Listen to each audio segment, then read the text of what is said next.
und herzlich willkommen auf Veras Blockflöten-Kanal. Ein frohes neues Jahr 2024 wünsche ich euch allen mit viel Blockflötenmusik natürlich.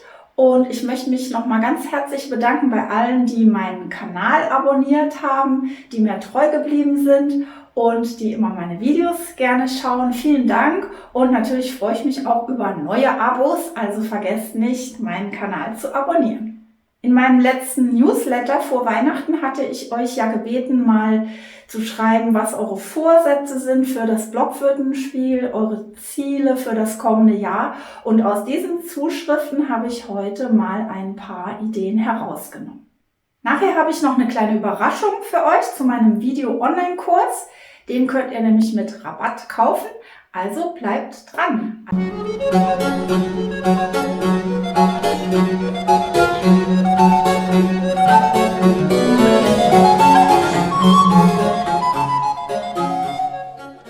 Janine hatte mir zum Beispiel geschrieben, sie wünscht sich Anregungen zum täglichen Üben und zu abwechslungsreichem täglichen Üben. Damit ihr überhaupt Lust habt zum Üben, braucht ihr natürlich ein bestimmtes Ziel, entweder ein Stück, das ihr erlernen möchtet oder auch einen Auftritt, den ihr vor euch habt. Auf diese Ziele gehe ich später in diesem Video nochmal genauer ein. Es kann sehr helfen zur Übemotivation, wenn ihr eine feste Zeit zum Üben habt, so dass ihr euch eigentlich gar nicht erst motivieren müsst zum Üben, sondern dass es einfach eine feste Regel ist. Ihr könnt euch das im Kalender eintragen. Wenn es täglich ist, könnt ihr eine feste Zeit nehmen oder ihr stellt euch tatsächlich auch den Wecker zum Üben. Und dann gibt es keine Widerrede und dann müsst ihr nicht jedes Mal von Neuem entscheiden, ob ihr das machen wollt oder nicht. Zu dieser Motivation zum täglichen Üben habe ich auch mal ein Video gemacht. Das könnt ihr euch anschauen, das verlinke ich euch hier unten im Infokasten. Und wie das Üben an sich abwechslungsreicher werden kann, darauf gehe ich jetzt noch ein. Denn Anke hat mir auch ausführlich geschrieben und da kommt das auch zur Sprache. Aber erst hat sie noch eine andere Bitte. Sie würde gerne Variationen spielen können. In ihrem Fall jetzt von Gottesdienstliedern. Aber ich denke, das könnte viele von euch interessieren, wie man überhaupt Variationen spielen kann. Das ist ja nichts anderes als Verzierungen, also eine Melodie zu verzieren. Und da habe ich jetzt mal als Beispiel ein Gottesdienstlied genommen. Ach, wie flüchtig, ach, wie nichtig.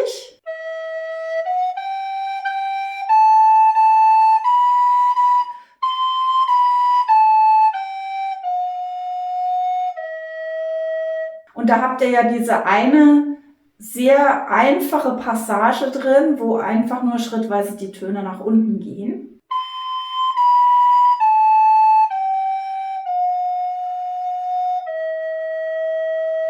Und da könntet ihr zum Beispiel, nur als Beispiel, mal als Idee, von jeder Note einmal nach oben ausweichen.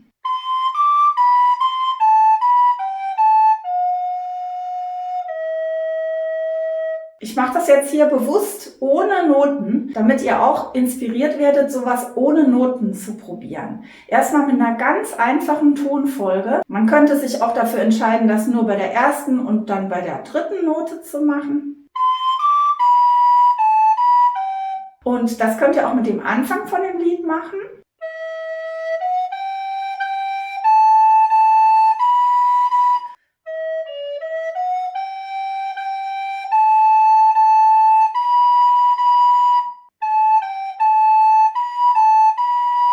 Und dann habt ihr schon eine ziemlich variierte Version von diesem Lied.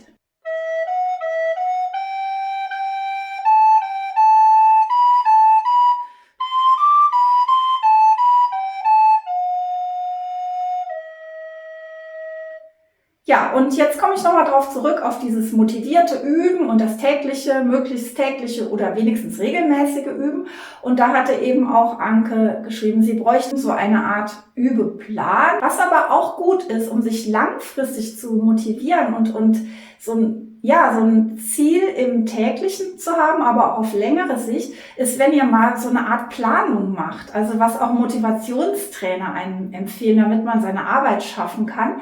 Überlegt euch mal zum Beispiel, was möchtet ihr in einem Jahr spielen können? Also ein bestimmtes Stück, vielleicht 3 verschiedene Stücke, die ihr bis in einem Jahr können möchtet. Also wenn wir uns hier nochmal sehen in 2025, dass ihr dann sagt, ja, diese 3 Stücke hatte ich mir vorgenommen. Und dann könnt ihr rückwärts planen sozusagen, also überlegen, was ist denn realistisch, was schaffe ich von diesem Stück zum Beispiel bis in 3 Monaten.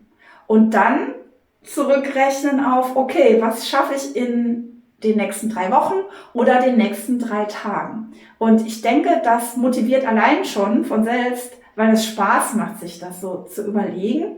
Und dann könnt ihr euch auch einen Plan aufstellen. Also je nachdem, wie ausgiebig ihr das machen möchtet, ihr könnt das in euren Kalender eintragen oder was auch immer. Also Vivaldi im April oder so. Und das kann auch sehr motivieren, dass man täglich oder möglichst regelmäßig dranbleibt am Üben. Anke hat ja auch gefragt nach einem Übeplan. Dazu kommen wir gleich noch. Sie hat aber noch ein anderes Dilemma, was bestimmt auch viele von euch haben. Beim Wechsel von Sopranblockflöte auf Altblockflöte oder umgekehrt oder vielleicht sogar auf Bassblockflöte ist man verwirrt und verspielt sich erst ein paar Mal. Jetzt kann es natürlich auch sein, dass dieser Wechsel von C zu F Blockflöte zu selten stattfindet. Damit meine ich jetzt nicht, wenn ihr in der Probe seid mit den anderen Leuten aus dem Ensemble, sondern zu Hause. Also ihr könnt zu Hause bewusst diesen Wechsel üben. Und da würde ich das dann ganz oft nacheinander trainieren.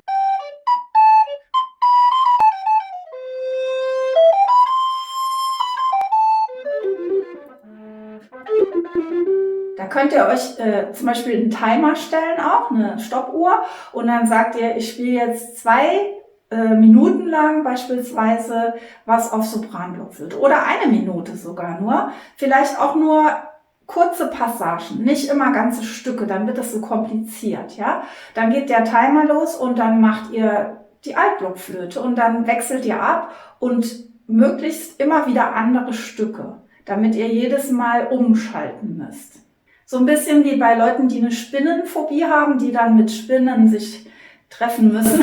So, und Anke, ich bin dir echt dankbar. Du hast so viele Anregungen geschrieben, davon kann ich fast das ganze Video gestalten.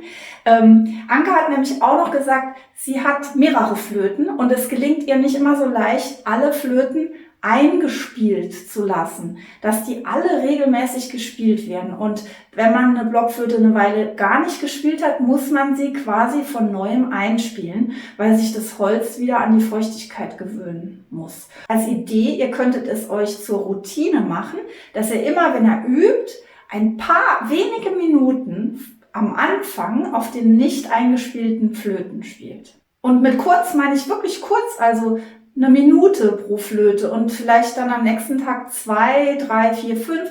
Und dann merkt ihr, wenn die Flöten schon mal eingespielt waren, dass die auch gleich wieder funktionieren dann. Also die müsst ihr jetzt ja nicht wieder monatelang einspielen. Ihr könnt euch dafür auch wieder einen Timer stellen. Das hat den Vorteil, dass ein Ende in Sicht ist. Ihr müsst da nicht stundenlang und sollt auch nicht stundenlang auf der nicht eingespielten Flöte üben. Und außerdem gibt es dann auch wieder dieses Ritual, dass ihr das so macht, dass ihr den Timer stellt, die nicht eingespielte Flöte spielt und dann gibt es auch keine Diskussion mit euch selber, mache ich das jetzt oder nicht. Ja, und was ihr üben könnt in dieser ganz kurzen Zeit mit der einzuspielenden Flöte, da sind eurer Fantasie keine Grenzen gesetzt. Also ihr könnt das zum Beispiel nutzen, um Atem-Tonübungen draus zu machen, also mal gerade einzelne Töne zu spielen.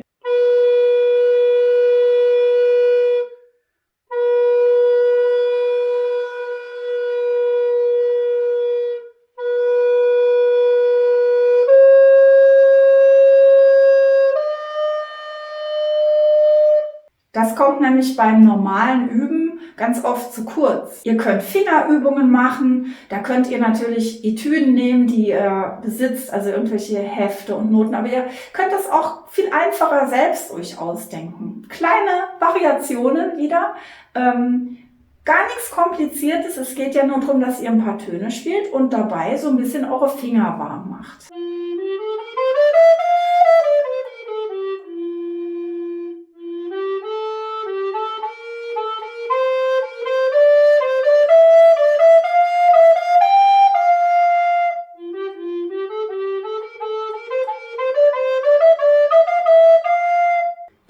Zeit nutzen für ein paar Artikulationsübungen.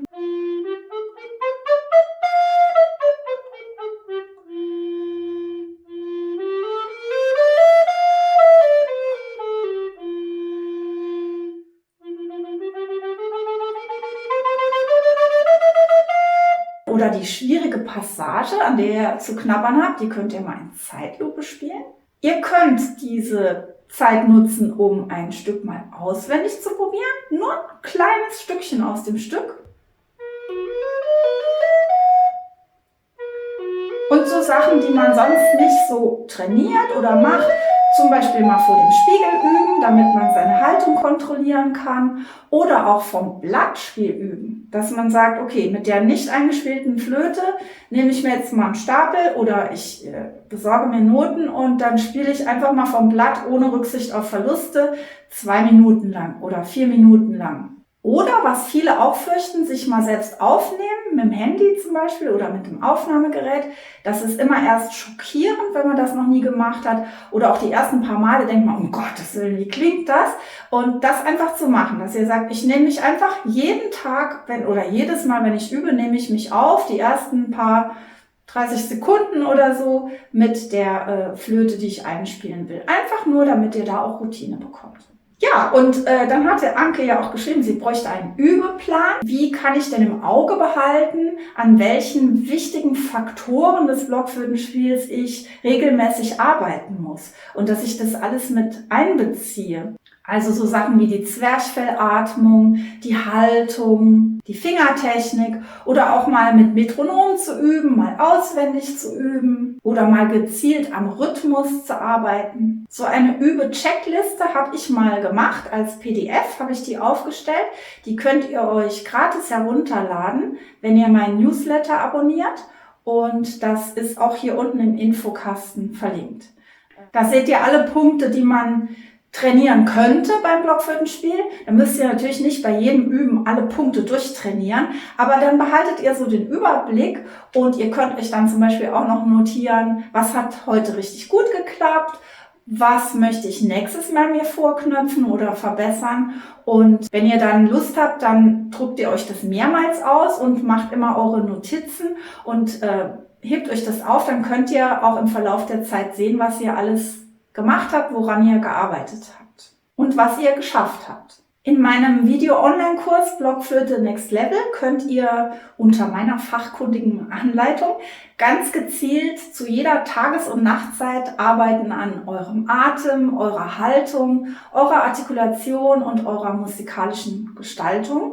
Und diesen Kurs gibt's jetzt im Januar mit einem 15% Rabatt, nämlich vom 13. Januar bis zum 15. Januar könnt ihr meinen Kurs kaufen mit dem Rabattcode Januar15. Ich blende das hier ein und falls ihr es euch nach dem Video nicht gemerkt habt, wieder vergessen habt, es ist auch unten im Infokasten verlinkt. Also vergesst nicht, 13. bis 15. Januar könnt ihr diesen Kurs kaufen. Ja, dann hatte mir Bärbel noch geschrieben, dass sie sich vornimmt, fürs neue Jahr eine neue, bessere Blockflöte anzuschaffen. Und das macht natürlich Sinn, wenn zum Beispiel die Blockflöte, die ihr habt, zum Beispiel nicht gut in der Höhe anspricht oder auch in den tiefen Tönen. Und das kann natürlich einerseits an eurer Spieltechnik liegen, aber es kann natürlich auch an dem Instrument liegen. Dann quält ihr euch umsonst und dann macht es Sinn, sich ein gutes Instrument anzuschaffen. Übrigens, eine gute Blockflöte spricht sowohl in den ganz tiefen Tönen als auch in den ganz hohen Tönen gut an. Es kann auch sein, dass ihr eine Blockflöte habt, die eigentlich schön klingt und gut spielt, aber die von der Gesamtstimmung her immer viel tiefer ist oder viel höher als die anderen Instrumente, mit denen ihr zusammenspielt. Also zum Beispiel im Blockflötenensemble.